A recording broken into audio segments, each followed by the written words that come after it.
Ano ba yung real estate? Simpleng explanation na kahit bata maintindihan. At paano pinagkakakitaan to ng mga mayayaman? Basic, from the word real estate, unahin natin yung real, meaning totoo, nakikita, nahahawakan, and estate is ari-arian. Like pera o property. So pagkakumbay natin real estate, totoo, nakikita, nahahawakan, na property o ari-arian mo.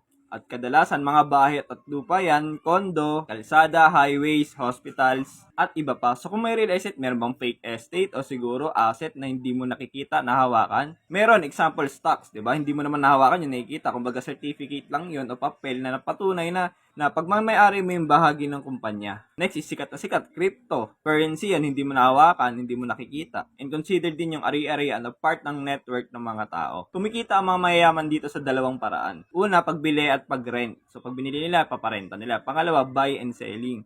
So, binili nila at ibebenta nila sa mas mahal na price. So, kung nagustuhan mo yung content na to, alam mo na gagawin mo.